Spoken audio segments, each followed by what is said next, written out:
Lahat, papuri sa Ama, muli po ay tumindig dito upang kanyang gamitin sa araw na ito. Muli po, bago natin pasimulan ang ating tema, ay gusto ko po manang tawagin ang ating kapatid na Kaps na may kaarawan upang magpahayag ng pasasalamat sa ating Panginoon. Nandiyan po ba ang ating kapatid? Wala po. Ngayon po naman ay ating pong pasimulan ang ating tema. Salamat. Sino po ba ang bago ngayon? Taas po ang kamay. Ayun, bago.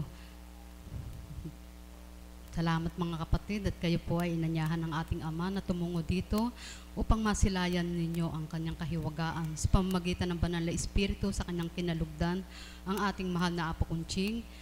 Ngayon po ang ating tema ay ang salitang pag-aalay.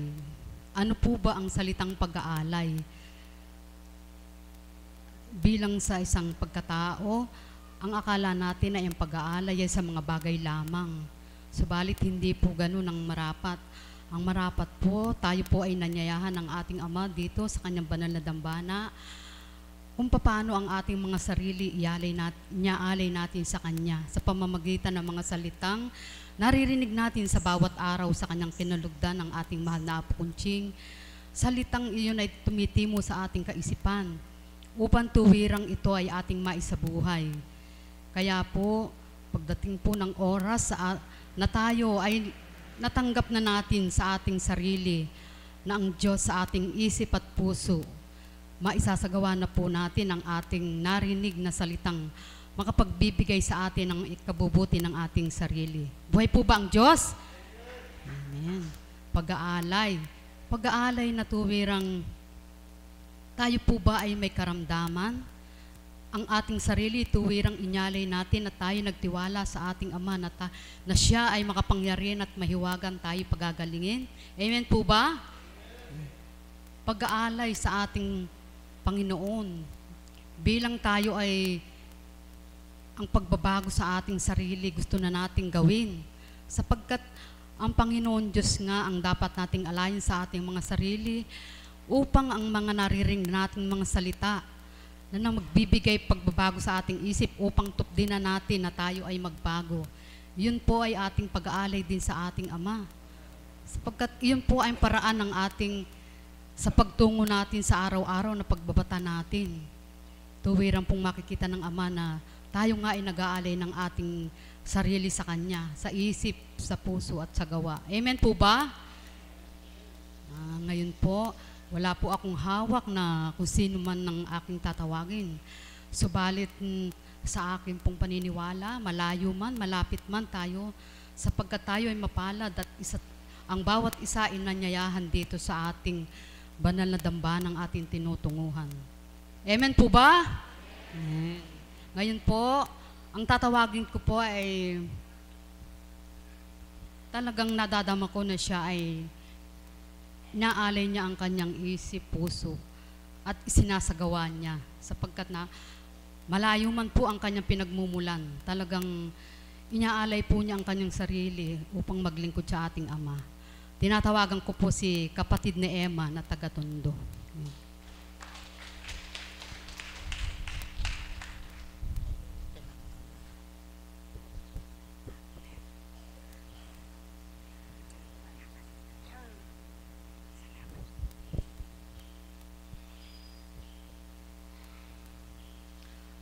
Magandang umaga po sa araw na ito.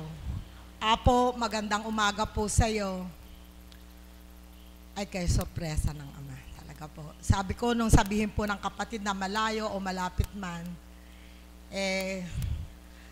nadama ko na po sa sarili ko, ako po tatawagin. Alam niyo po ba, yung unang pagpunta ko rito sa lugar na ito, hanggang sa tumagal po kami, naging taon na po ako rito. Talaga po totoo pala na pag kinilala mo ang Panginoon, iaalay mo ang sarili mo sa Kanya. Siya po ang uunahin mo sa lahat ng bagay. Totoo pong napakaraming gawain sa bahay, gampanin sa mga anak, gampanin sa kabiyak. Subalit ang lahat po pala ay parti-partisyon. Nang kinikilala ko na po ang dakilang Ama, galak na galak po ako dahil ibinigay niya sa amin ang aming mahal na Apo Kunching, ang ating mahal na Apo Kunching, na kung saan siyang nagbigay po sa akin ng daan upang makarating ng ganap dito sa lugar na ito. Tinanggap ko po ang sarili ko, ang sakit ko sa sarili ko, na kung titingnan niyo po talaga ako, parang cancer patient din po ako, mula po sa kaluluwa ko hanggang sa lupang katawan ko nang magkasugat ako sa leeg ko. Subalit kay buti po ng Ama, inalay ko po sa kanyang lahat ito. Hindi po ako nagkaroon ng kaba, hindi ko po alam, hindi po pagyayabang ito. Talaga pong hindi ako nagkaroon ng kaba nang ako po may sugat na sa leeg. Kasi ang tingnan ko po lagi at lagi kong isinasabuhay ang banal na salita na iniluluwal ng mahal na Apo Kunching. Kaya kay buti rin po uli ng Ama. Kung hindi po ko inalay ang sarili ko sa kanya, ang pagtitiwala ko, kung hindi po ako ganap na nanalig sa kanya. February 14 po nung may maganap sa anak kong tomboy. Pauwi na po kami noon, umattend po ako ng meeting bilang representative ng chapter ng Tondo. Nakasakay po ako sa sasakyan ni kapatid na Charito, taga Nabotas po. Nang buksan ko po ang cellphone ko, inatake daw po ang anak ko, may mild stroke yung tomboy ko. Sabi ko po sa sarili ko, hindi po ako nagpanik. Hindi po ako nagkaroon ng pagkataranta sa sarili ko. Batid po ng Ama itong sinasalaysay ko sa inyo ay katotohanan. Nang mabasa ko na po ang text ng aking anak na panganay, tumingala po ako sa langit. Ang sabi ko, Ama, ikaw po ang may sabi sa akin. Idinatal mo po sa isip ko, inulwal po ito sa akin ang ating mahal na Apo Kunching, na siya ang bahala. Magpatuloy lang po ako sa pagganap ko sa mga nasa lugar namin at dito po sa dambanang ito, dahil wala po akong kakaba-kaba, sa totoo lang po. Masaya ako, tawa ako ng tawa, pinatatawa ko po sila kapatid niya Charito hanggang sa makauwi po ako sa bahay. Tinanong ko po yung anak kong panganay kung ano ang nangyari. Yun nga daw po na high blood, bumagsak. Binatikos pa po ako sa lugar namin kasi nung pagdating ko po nasa sidecar ako, nasa tricycle ako. Ang sabi po nila, Tita Emma, ang anak mo inatake, nasa ospital. Nakangiti po ako, hindi naman po ako humingiti bilang ako ay natutuwa, kundi alam ko na po kung saan ko inilagak ang problema ko. Hanggang sa sila'y nagtataka, parang baliwala lang daw po sa akin. Subalit kay buti po talaga ng Ama, nandalawin ko po siya sa ospital, nakahiga, tapos naibangon mo ako, nung ibangon ko po siya, nanalangin po ako sa mahal na Ama. Sabi ko, Apo, wag mo po akong pabayaan. Muli po naway magamit ko ang kamay ko, hinaplos ko po ang anak ko mula ulo, dibdib, likod, braso hanggang paa po. Kinabukasan po, magbababa po kami sa lugar namin, nag-aakyat at baba po kasi kami ng Divine Mercy. Napakabuti po ng Ama, dumating po ang mahal na Apo, kasama po ang ilang mga alagad. Sinabi ko po sa mahal na Apo kung ano pong naganap sa anak ko. Ang sabi po sa akin ng mahal na Apo, pupuntahan natin sa ospital. Subalit, sa dami po ng may dumating na mga problema sa bahay na aming bababaan, pinauna ko na po silang lahat. Nang matapos na po at naihayo na po naiakyat na po muli ang Divine Mercy sa ibang bahay. Nang inaaya na po ako ng mahal na Apo para puntahan po sa ospital, hindi na po kami nagpunta ng mahal na Apo. Basta inangking ko po, kasama ko siya. Hindi niya ako pinabayaan. Nang oras na yon, dumating po siya sa amin. At inangking ko po na walang magaganap na masama sa aking anak. Katotohanan po, kinabukasan ang sabi po, Apo, kailangan daw pong i-CT scan at saka ECG po yata, yung parang sa puso po, dahil para daw po malaman kung saan ang gagaling ang kina-high blood. kay buti rin po ng Ama, talagang ang pananalig ko po ay hindi ko po masabi kung ilang porsyento. Subalit sa tinuran po sa akin ng mahal na Apo, anak, kahit pa CT scan mo or anuman, walang makikita, manalig ka. Buhay po ang Diyos, kinabukasan ng po, hindi ko na po pina-CT scan, hindi ko na po pina-ECG. Yung ipasi-CT scan po namin, dinala ko na lang po sa mahal na Apo, pinabanyusan po sa akin ng yelo at talagang buhay na buhay po ang Diyos. Andun po ang lakas-lakas niya. Ang hirap nga lang po uling ayain sa pangalawang pagkakataon. Pagkaraan po ng ilang linggo, apo ko naman pong bunso, napansin po ng teacher at ng mga anak ko na naduduling. Diyos ko, Ama, kung hindi ko inalay ang sarili ko sa iyo, paano po magaganap sa mga apo ko, anak ko, sa mga kapitbahay ko ang naganap ngayon sa aking buhay? Ang sabi po ng isang kapatid sa Kawa na dalhin daw po sa doktor, ganito, patingnan. Alam niyo po, nung ako po'y nanalangin, kung dadalhin ko ito sa doktor, ang daming, hindi ko po kinakalaban ng doktor, pero para sa sarili ko lang po ito. Ang daming titingnan kasi naduduling kung ano-anong check-up, check-up. Ang inapo niya sa isip ko, dalhin mo sa mahal na Apo. At ibinigay ko na rin po, inalay ko na po muli sa mahal na Apo kung ano po ang kaganapan sa apo ko. Purihin ko po ang Ama, nung pag-uwi po namin, hanggang sa ngayon, nawala po ang kanyang pagkaduling. Survive na naman po ako sa gastos ng pera. Kaya sabi ko po sa mga may sakit, ialay natin pong ganap ang ating sarili. Kilalaning lubusan. Kung ano man po, kung kayo nasasaktan, gaya ng nararamdaman ko, kahit paminsan-minsan talagang may sakit po sa dibdib ang mga ginagawa ng kapwa. Siguro ako rin po nagagawa ko rin sa kanila yung kaya binabalik rin sa akin para maintindihan ko na ialay na pong lubos ang pananalig, pananampalataya. Nakikita lang po natin na ang katauhan, nasa anyong tao ang mahal na Apo Kunching. Subalit damahin po natin kung ano po ang dumadali sa kanya, kung ito po ay bad or God Spirit. Kasi ang dami-dami na pong gumaling, ang dami-dami na pong patotoo kahit sa lugar natin, sa Tondo, kitang-kita nyo naman po siguro na kung sila igagastos ng malaking pera at hindi nila kinilala ang banal na espiritu, siguro po hirap na hirap sila ngayon. Asawa man ng seaman, siguro po maglulupa. Sa pamahid lang ay 1.5, pinakamababa po ay 300 na napakaliit. Kaya Ama, lubos po ako nagpapasalamat sa iyo sa pag-aalay ko po ng sarili ko sa iyo. Hindi man po ako ganap na ganap.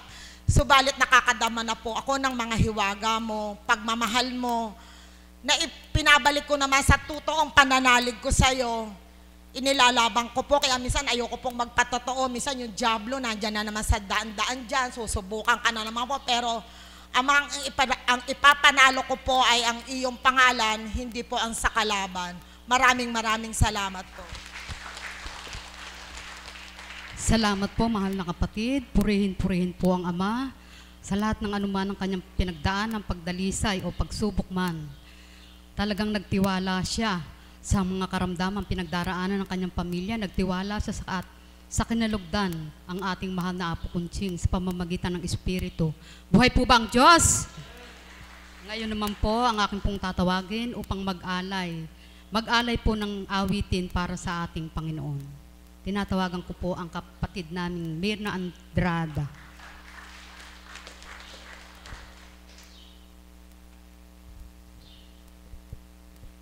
Salamat pong muli, Ama. Purihin ka't dakilain sa kaloob mong ito. Muli po, Ama, sa tuwina, ang samot dalangin ay malugod ka sa bawat kong pag-aalay naming magkakapatid. At higit sa lahat, ang kalooban mo po ang sa tuwin ay manguna at maghari at hindi ang saga ng aming kagustuhan sa aming sariling katauhan. Amen. Buhay po ang Diyos. Bawat araw, magaganda po ang tema bawat araw. Sunod-sunod po yan. Ano po? Pagpapatawad, paghahanda, pag-aalay. Maganda po ang bahagi ng kapatid, ano po, kung paano niya iniaalay sa Panginoon ang lahat-lahat sa kanyang buhay. Marahil gayon din po ang aking maituturan kung paano ako ay niloloob ng Ama na makapag-alay ng awitin sa Kanya.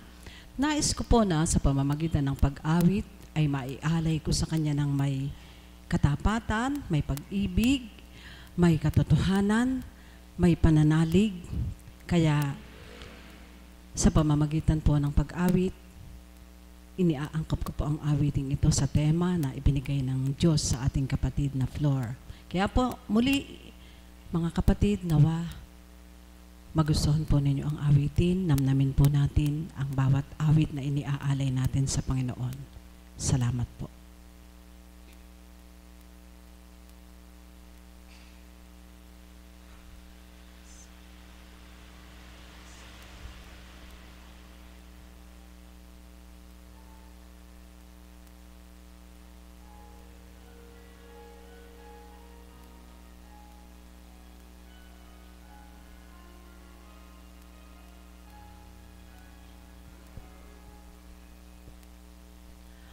Walk with faith in your heart,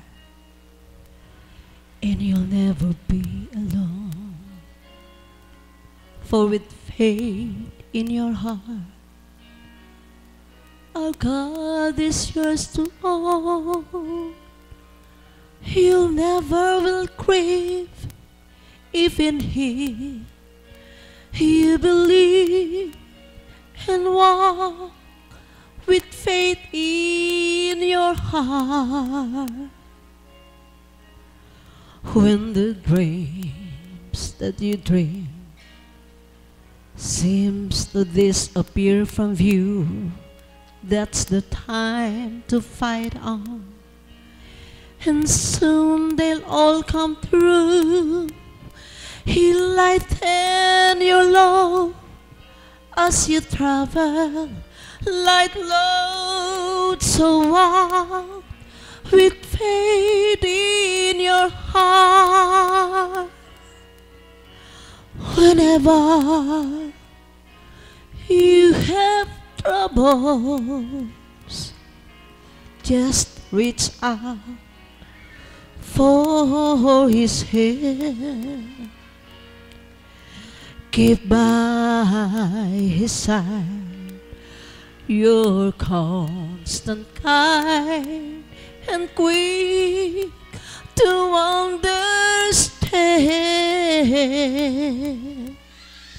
You will find happiness if you let Him be your friend, and you'll find that success is just around the bend. He won't let you down, wear a smile, not a frown, and walk with faith in your heart. Whenever you have troubles, just reach out for His hand. Keep by His side, your constant kind and quick to understand. You will find happiness if you let Him be your friend, and you'll find that success is just around the bend. He won't let you down, wear a smile, not a frown, and walk with faith in your heart. Whenever you have troubles, just reach out for His hand. Keep by His side, your constant kind and quick to understand.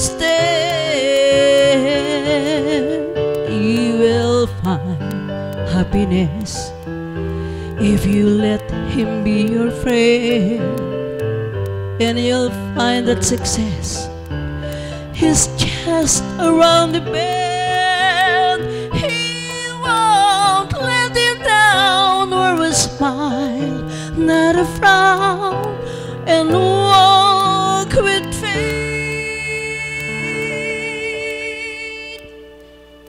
in your heart.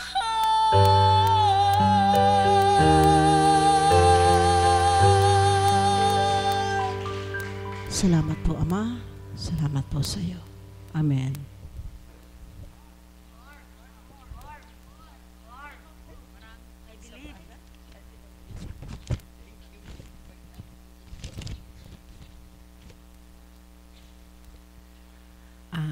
Sabi nga po kahapon ni Guro, kahit na po ayaw na, ako po gusto ko pa.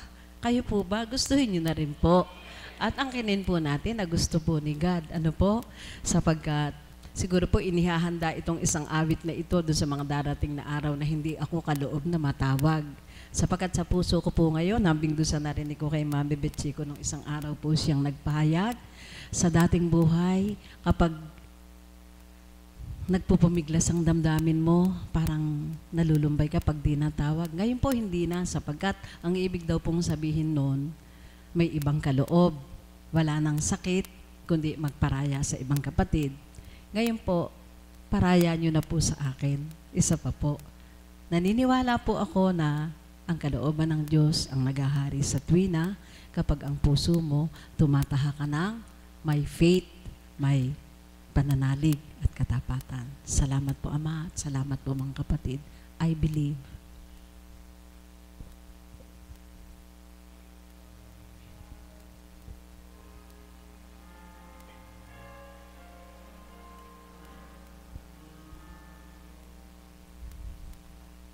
I believe for every drop of rain that falls, a flower grows. I believe that somewhere in the darkest night a candle glows. I believe for everyone who goes astray, someone will come to show the way. I believe, yes, I believe. I believe above the star, the smallest prayer will still be here. I believe that someone in the great somewhere hears everyone. Every time I hear a newborn baby cries, oh, that's a leaf, oh, see the sky, then I know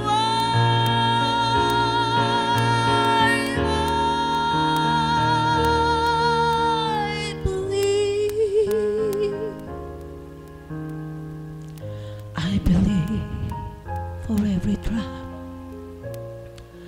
of rain that falls, a flower grows.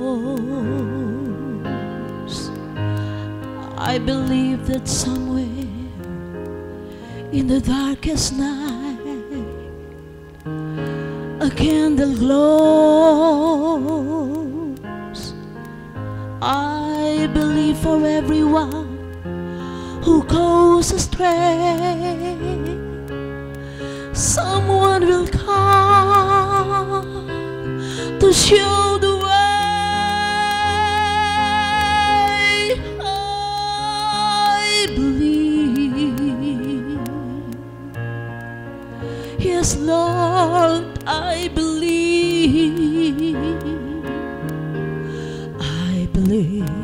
above the storm, the smallest prayer will still be heard. I believe that someone in the great somewhere hears everyone. Every time I hear a newborn baby cries, hope that to live or see the sky, then I know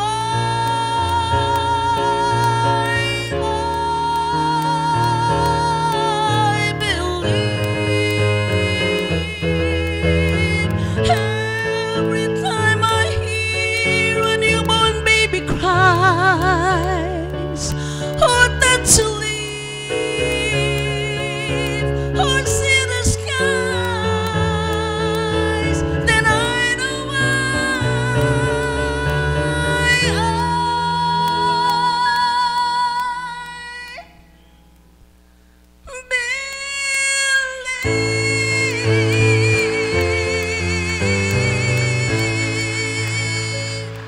Thank you, Lord. Salamat po, Ama.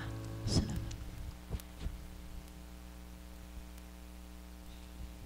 Salamat po, mahal na kapatid na Myrna. Purihin po natin ang Ama, buhay na buhay siya, kung paano ang kanyang boses na inalay sa ating Ama. Niaalay niya ang buong puso niya upang mag-alay ng awitin. Ngayon naman po ang muli kong tatawagin, kung paano nga po nasilayan ko sa kanya na bilang isang kabataan, tuwirang inyalay niya sa Ama kung ano ang marapat sa kanyang buhay. At lagi sa isipan niya, pinangunguna niya ang Ama, kung ano man ang kaloob sa kanya.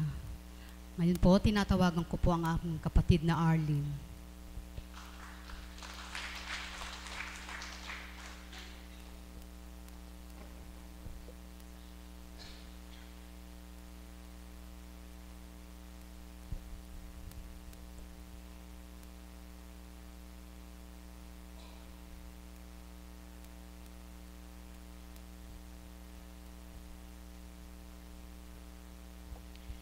Isang mapagpalang umaga po sa tanghaling ito. Buhay po ba ang Diyos? Ang tema po sa tanghaling ito ay ang salitang pag-aalay.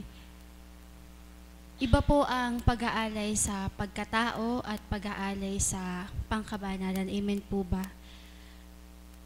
Sa ganang pagkatao, kapag nag-alay ka sa kapwa mo ng isang bagay, ang kagustuhan mo ay magalak siya. Amen po ba? Kung minamahal mo. Hambing din po sa isang bagay, may mga tao po na basta makapagbigay na lang, hindi na po iniisip o sinusuri kung masisihan ba yung kapwa niya o hindi. Halimbawa po, may exchange gift. Kunyari sinabi na worth 200. So bilang pagkatao, kung wala kang pag-ibig, hindi mo iisipin kung yung bibilin mo ba ay ikasisiya, kung matatanggap ko ba to, masisihan ba ako o hindi. Amen po ba? Gayon din po sa pag-aalay po sa ating Panginoon. Paano mo ba siya maalayan? Kapag nag-alay ka sa kapwa mo, siyang inalayan mo. Buhay po ba ang Diyos? Ang idinata lang po sa aking katauhan, kapag nag-alay ka, ang kalugod-lugod sa Ama, yaong malinis ang isip mo at kalooban. Paano nga po ba ang pag-aalay na may katotohanan kapag nagalak ang puso mo? Buhay po ba ang Diyos? Sapagkat kung mag-aalay ka bilang pagkatao, kung may pangamba ka, may pag-aalinlangan sa pagbibigay mo, hindi yaon kalugod-lugod sa ating Panginoon. Hindi lamang po sa material na bagay maaari mong alayan ng kapwa mo. Sa pandama, nadamhin mo siya, ibibigay mo yung pagmamahal, na bagamat hindi mo kaano-ano, kaya mong mahalin ang kapwa mo. Buhay po ba ang Diyos? Sa dako pong ito, napakalalim po ng kaloob ng ating Panginoon kung papaano sa bawat araw siya po ay nag-aalay. Sa pamamagitan po ng kinalugdan ang ating minamahal na Apo Conching, ng mga banal na salita na kung ating tatanggapin, tuwirang tayo na alayan. Amen po ba? Kaya sa ating pong pagtanggap, sa ating mga natutunan, kung anong ating nakamtan, maaari din po nating ialay sa ating kapwa upang magbigay galak din sa kanilang kalooban. Buhay po ba ang Diyos? Malawak po ang salitang pag-aalay na kung iisipin mo, basta ka na lamang ba mag-aalay, subalit sa dako pong ito, sa aking pong katauhan ng aking pag-aalay ay kung papaano sa bawat araw ang nasa ko po ay pagharian ang aking pagkatao. Sapagkat hindi mo maaalayan ang ating Panginoon kung hindi rin siyang naghahari sa iyong pagkatao. Amen po ba? Kaya kung papaano ang nasa mo na ikaw ay makaganap, yaon ay isang pag-aalay sa ating Panginoon upang ikaw ay gamitin na maging alipin sa kanyang kabanalan at makatupad sa kabutihan. Buhay po ba ang Diyos? Na para sa akin, ang salitang pag-aalay, para sa Ama, pagtupad mo sa kabutihan, taglay mo ang kalinisan ng kaisipan at kalooban upang maging kalugod-lugod sa kanyang pananaw. Yaon lamang po at maraming salamat po.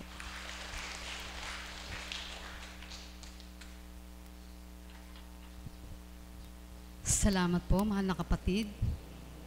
Narinig niyo po ang kanyang pagbabahagi na tuwirang ang pag-aalay niya ay kailangan po yung makatotohanan tayo sa isip, sa puso, at higit sa lahat yung ating pagsasabuhay na mahirap pang mahalin, subalit mamahalin mo.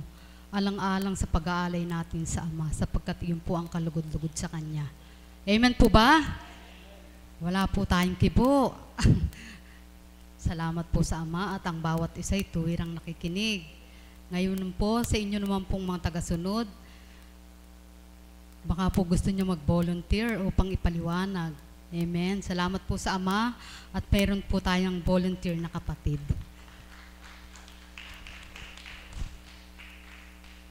Magandang tanghali po sa inyo mga kapatid kay Kristo, ating Panginoon. Ako po hindi po ako ako po magpapatotoo sa nakaraang buhay ko. Para malaman nyo naman, yung buhay ko nung nakaraan ako hindi pa napaparito sa ating dambanang ito na nilulukuban si Apong Kutsing ng Banal Espiritu para magpahayag ng mabuting balita. Ang papatotoo ko po sa inyo ang aking karanasan sa buhay ko nung ako'y hindi pa nakakilala sa ating Panginoon. Ang akala ko sa buhay ko, sapat na sa akin yung ako'y magdasal dahil pinalaki ko ng magulang ko sa pagdarasal sa Diyos, pagkilala. Inaakala ko sapat na yun. Pero hindi po pala sapat yun. Ngayon ko lang po na sa buhay ko na hindi pala sapat yung tawag ka ng dasal sa Diyos pero hindi naman pala tama dahil hindi ka tunay sumusunod. Nung pong sa nakaraang buhay ko, ang bukan ko lang po sa sasalaysay. Nung pong ako ay pinagkalooban na ng magulang ko na pinagtiwalaan ako para maghanap buhay. Binigyan po niya ako ng puhunan. Binili ko ng itik, 500 itik na umiitlog, tsaka 1,000 inakay na papalakihin ko. Kung ako marunong lang maghanap buhay noon, malaki na ako, 20 years old na ako. Natuwa na ako sa ginawa ng magulang ko dahil na maganda yung kanyang naisip sa akin. Kaya sumunod ako sa kanya dahil maganda. Ngayon po, pinalaki ko po rito sa pinak yung inakay, kasama yung itik na 500, may itlog. Nung pong nawalan ng pastulan dito, dumayo na po ako ng Nueva Ecija. Pasensya na po kayo, siguro baka medyo matagal to. Pero sana po pakinggan nyo para po kasi sayang ko lang po. Magbuhat nung ako hanggang doon sa ako ay nagkasakit. Mahaba po siguro to, ewan ko lang. Sana paikli ng Panginoon para magkaroon ng pagkakataon ng iba. Ngayon po, dinayo ko po ng Nueva Ecija sa Saragosa. Pagpunta ko po na Saragosa, bago lang po ako nadadayuhan, marami pong mga nanghihingi sa akin ng itik, mga manginom, hihingi sa akin itik. Binibigyan ko po. Ala ako sa lugar ko natatakot ako bago lang ako natatakot ako, baka mamaya lokohin ako, o kaya patayin ako, gaguhin ako. Hanggang tumatagal po nakikilala ko sila, puro manginom. Nagdadasal ako sa Panginoon, Panginoon, gabayan niyo po ako, tulungan niyo po ako, huwag niyo po akong, ingatan niyo po ako. Dahil na kinakabahan ako, dahil na ang kasama ko, mga hindi na mabuting tao mga goons na, mga hindi na kumikilala sa ko. Ibig sabihin natin, mga halangang kaluluwa. Ganyan na po ang dating nung kuwan. Pero ako po, natatakot ako dahil ako po bago lang. Ganun tumatagal, nililipat ko sa ibang lugar yung itik ko. Pagka wala ng pastulan, lilipat ako ng, halimbawa, Santa Rosa, sa Nueva Ecija pa rin yan. Sa Talavera, San Antonio, Nueva Ecija pa rin. Lipat-lipat lang akong ganon. Umiitlog ang itik ko hanggang sa lumaki yung inakay ko, naging dumalaga. Nagkakaisip ako na pagka pala ang kasama mo sa dayuhan ay mga halangang kaluluwa, hindi ka lolokohin ng kapwa mo. Ala nang loloko sa'yo dahil kasama mo yung mga goons, mga halangang kaluluwa eh. Yung mabubuting tao, hindi ka pakikialaman, hindi ka peperisyon yan. Pero yung mga halangang kaluluwa, peperisyon ka yan, pagka hindi mo pinaksamahan. Ako po, lumalawak ang kaalaman ko ngayon. Habang tumatagal, nawawalan po ng pastulan sa Nueva Ecija, lilipat akong Isabela. Sa loob po ng 7 na taon na naranasan ko po yan. Ang trabaho ko po, kumikita po ako ng, ang umiitlog na po yung 1.5 kong dumalaga, tsaka 500 inahin, umiitlog na po ng 700. Ang itlog po ng 3 piso lang. Ang kinikita ko po sa loob ng isang araw, 2,100. Yan po, inuubos ko lang yan sa pakikisama. Wala po akong tinitira. Hindi po ako nagbibigay sa magulang ko kahit 5. Sarili ko lang po yan. Dadayo po ako ng kuwan. May pastol akong 2, tsaka isang tagapagluto. 3 po, binabayaran ko ng tigi-tigi 1,000 bawat isa sa kanila. Araw-araw po, umiinom ako dahil ang kasama ko, puro halang kaluluwa eh. Mga gago, mga bodyguard ni Governor Hoson, bodyguard ni Mayor Galvez, bodyguard ni Mayor Sanchez. Nakakarating ako ng Laguna, nakakarating ako ng Bulacan, San Ildefonso, yan, umiikot ako dyan, Pampanga, dito sa atin, pagkaalaan ng pastolan sa ibang lugar. Pagdating ko rito, mga halang pa rin ng kaluluwa kasama ko, inuwan, sige, sagot ko, sabong, baraha, madyong, pusoy, Lucky 9, 41, lahat po ng sugal, ginagawa ko. Inuubos ko lang po yun, wala akong binibigay kaya sa magulang ko. Lahat po ng kinikita ko, sa itik na binigay sa akin ng magulang ko, hindi ko po tinira ng sarili ko. Inubos ko po sa pakikisama yan. Ala po akong tinira sa sarili ko. Pero ako po, nakakakilala ako sa Diyos noon. Nananalangin ako sa Diyos. At ang buhay ko po, sa loob ng 9 na taon, pagpatawan niyo po kung medyo matagal dumating po yung panahon na uuwi ako sa bahay, lasing. Sasabihin sa akin ng inang ko, anak, huwag kang makisama sa masasamang tao, huwag kang makisama sa lasinggero, magdadamit ka ng basahan. Sabi sa akin gano'n nilang. Paulit-ulit sinasabi sa akin. Hindi ko pinapansin ang magulang ko. Patuloy ako sa ginagawa ko. Isipin nyo, kung nag-ipon ako sa loob ng 9 na taon, baka milyon ang naging pera ko. Pero inubos ko lang lahat yun, wala akong tinira sa aking sarili. Mali po pala, mali. Napatunayan ko pong mali sapagkat nagkasakit po ako. Nung pong ako huli kong may sakit na po ako, yung pong mga kasama kong gusto na yan, ginagago-gago ko lang yan. Putang na, minumura-mura ko lang ganyan yan. Putang na, ginaganyan-ganyan ko lang. Ang masama po sa ginagawa ko, nawala na po ng self-control ang sarili ko. Nawala na po ako ng self-control. Nawala na po ako ng pagpipigil sa sarili. Ganun na po kalakawan. Ang tingin ko po sa sarili ko, napakataas na eh. Ganun nakataas, hinahawakan ko na ang masasama eh. Ang mga tao sa paligid ko eh. Yung mabubuti, tinutulungan ko. Pagka may itlog na itik sa may pupuntang magsasaka, bibigyan ko 10 itlog. Pagka may puntang manggagapas, bibigyan ko 5 itlog. Kahit sino dumating doon. May dumating na pulubi, bibigyan ko yan. May dumating na baliw, kahit na nakabrief lang yan, bibigyan ko yan ng kailangan niya. Pagkain, pakakainin ko yung pulubi na yan, pakakainin ko yung baliw na yan. Okay, kumain ka dyan. Ganun po ako. Ang pinakamasakit po sa nangyari sa akin, wala akong tinira sa aking sarili. Inabuso ko ang katawan ko. Ganun po kahirap ang naranasan ko. Ganun po, inaakala ko hindi na mauubos yung kabuhayan ko dahil araw-araw, kumikita ako ng 2,100. Hindi pa po umiitlog yung dala kong itik, hindi pa po umiitlog yung itik ko na yan. Ang initlog lang po ng itik ko, kalahati lang umiitlog. Dahil kung iitlog yung 1.5, baka hindi lang po ganun. Pero ang iitlog lang po na itlog ko, 800, 750, 700 pinakamababa. Tinuos ko lang sa inyo, 700, 2,100 araw-araw. Sabong dito, sugal dito, inom dito, araw-araw. Pagka nanalo ako sa sabong, sasama ko yung mga halangang kaluluwa. Mag-beer house ka ako tayo. Ako taya. Sagot ko po yan. Oh, pagka nanalo ako sa sabong 10,000, hindi, beer house tayo. Pagsasarado ako ng beer house. Inom kami lahat. Okay, babae. Ganyan po trabaho ko. Ubus pera. Ang pinakamasakit po sa lahat, ala akong itinira sa sarili ko. Kung nagtira lang po ako ng 1,000, tapos hindi ko po inabuso sa sarili ko, 1,000 araw-araw. Tapos pinakisama ko sa tao yung 1,000. Dahil sana meron akong pera ngayon. Hindi ko pa inabuso ang katawan ko. Kumita sana ako, nakaipon sana ako. Kaya po maling-mali ang natutunan ko. Nung pong huli kong may sakit na po ako,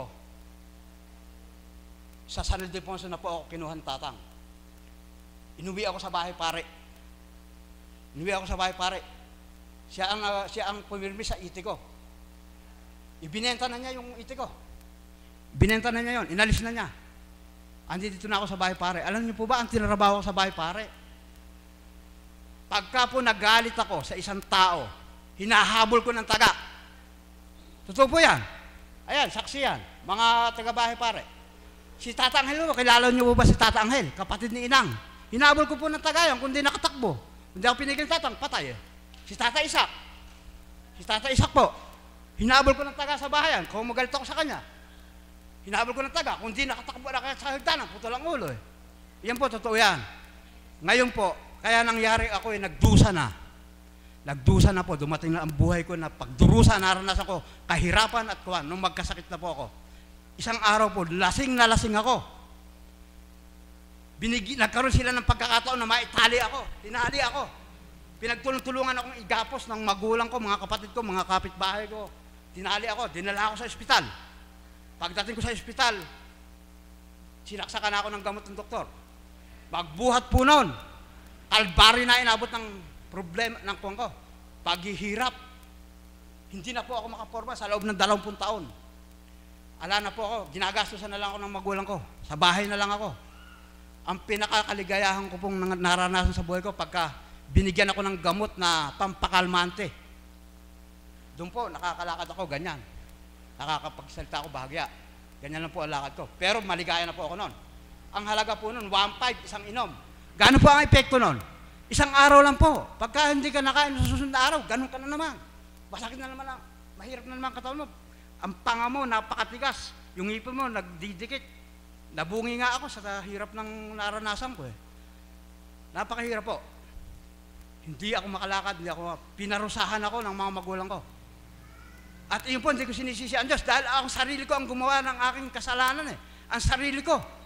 Ako mismo nagpahirap sa sarili ko eh. Ako ang gumawa ng sakit ko, kaya ako nagkasakit. Dahil inabuso ko ang katawan ko. Hindi ko minahal ang katawan ko. Ganun po kaya ang naranasan ko yung ganong kahirap. Kaya ako naman po naranasan yung ganong kahirap sa loob ng 20 taon.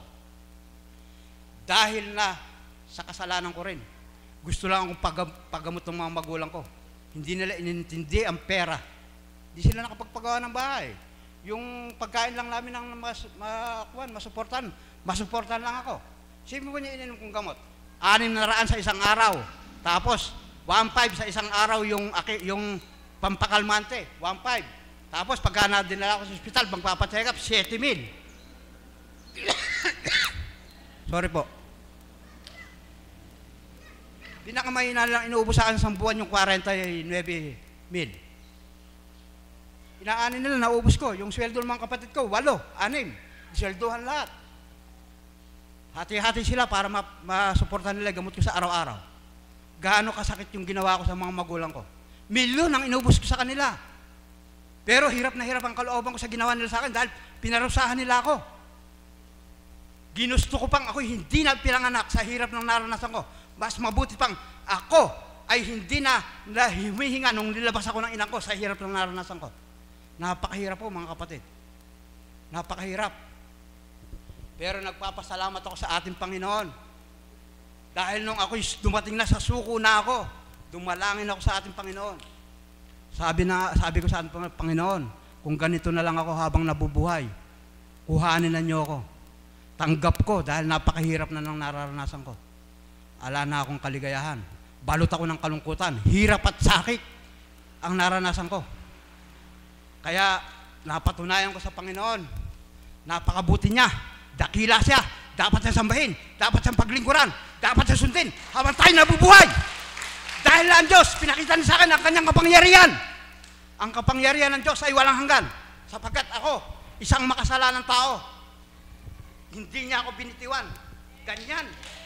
Ganyan ang kuha sa akin ng Panginoon. Ganyan ang hawak sa akin ng Diyos. Na kung ako ang hawak sa Kanya, maaaring nalayo na ako sa Kanya. Pero kahit na gano'n ang ginawa ko sa Kanya, hindi ko siya sinunod. Hindi ko siya kinilala, hindi ko siya sinunod. Nilapastangan ko siya. Hindi niya ako kinuhan. Hindi niya ako pinabayaan. Hindi niya ako pinagsawaan. Eto siya. Mahigpit ang taban sa akin. Bakit po? Nasabi ko yon. Bakit ko ba nasabi yon? Dahil na, bakit kasama niyo rito ngayon? Bakit ako ay kasama niyo na dito sa lugar na banal? Bakit kasama niyo ako na nakikinig sa banal na Espiritu? Bakit? Inakay tayong pare-pareho dito ng Diyos para makinig sa Diyos. Para makinig tayo sa Kanya. Inakay tayo ng Diyos dito para tayo ay maligtas at makamtan natin yung Kanyang pangako na buhay na walang hanggan. Makinig kayo. Makinig kayo mga kapatid. Karanasan ko yan. Napakabuti ng Diyos sa atin. Pinili niya tayo rito lahat. Tinanggal ang ating karamdaman. Tinanggal ang ating problema. Tinanggal ang ating lahat sa atin. At binigyan tayo ng kaginhawahan. Ako po, eto, mapapagmalaki ko sa inyo. Napakabuti talaga ng Diyos sa akin. Dahil na ako, sa kabila ng ginawa ko sa Kanya, nilapastangan ko siya, nilapastangan ko mga magulang ko, nilapastangan ko yung mga mahal ko sa buhay. Alam ko lahat ginagawa ko kahit na nung habulin ko ng tagay mga amain ko Alam ko lahat ginagawa ko Nawalan lang ho ako ng self-control. Tapang ang umira sa akin. Kuya, mga goods na kasama ko sa dayon, Laguna, Nueva Ecija, Isabela, Mindoro, minumura ko lang yung pakayang mga nandito lang sa akin. Mga goods yan, may mga baril. Ba't namumura ko sila? Hawak ko sila Sige, ubusin niyo yung kabuhayan ko. Pero wala kayong karapatan pagka minura ko kayo. Yun ang katwiran ko. Napakataas. Pero, hindi pala mabuti yung ginawa ko. Kaya ang nangyari sa akin, pinarusahan ko katawan ko. Inubos ko lahat ng kabuhayan ko Pero, hindi pa rin ako pinagsawaan ng magulang ko. Pinagamot pa rin ako. Napakasama ako ng tao, pero hindi pa rin ako pinatay ng Diyos. Hinawakan pa rin ako. Napakabuti ng Diyos. Ang Diyos ay makapangyarihan, dakila, marunong umanawa. Dapat nating paglingkuran kailan-kailan pa man. Mga kapatid, napakaswerte natin. Andito banal na Espiritu. Araw-araw kasama nyo. Ako hindi ko masasabi sa inyong araw-araw kasama nyo ako rito Busy ko, marami akong obligasyon. May manggahan ako. Namumunga. Yan ho, ubus ang araw ko dyan. May halamanan ako, dinidilig ko, pinapatabaan ko. May baboy ako, inaalagaan. Naglilinis akong bahay. Marami akong obligasyon. Hindi ko masasabi sa inyo na pasensya na kayo. Kailangan ko ipagpatuloy yung sinasabi ko. Sorry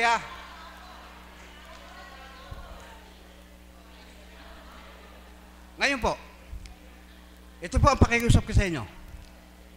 Kayo po ba'y nakikinig sa banal na Espiritu? Okay. Lahat po ba tayo nakikinig sa banal na Espiritu? Nauunawaan po ba natin sinasabi ng banal na Espiritu? Dapat magre-response tayo, hindi yung parang nagsasalita, nasa ilang. Tahimik na tahimik tayo, parang walang tao. Hindi po ganun, magre-response tayo. Kailangan nating tumugon para maggalak ang banal na Espiritu. Kung tayo ay natutuwa sa sinasabi ng banal na Espiritu, dapat ipakita rin natin sa kanila sa banal na Espiritu para matuwa siya sa atin. Ganun po ang gawin natin. Naunawaan niyo naman po pala. Gusto niyo kayo lahat tinutulungan, pero ayaw niyo tulungan ng Diyos. Yun lang po masasabi ko. Salamat po, kapatid. Salamat po. Kay buti ng Ama, sa unang buhay nga po ay pinalaya kayo sa kung ano man ang inyong nagawa sa buhay nyo. Subalit nga po ng itinakda niya, kayo po ay nakasama sa banal na dambaan ng inyong banal. Sa pamamagitan ng Espiritu, kayo ay nakakay. Salamat po sa Ama. Lahat po ay naanyahan mayo. At tayo po ay awitin natin ang itinurong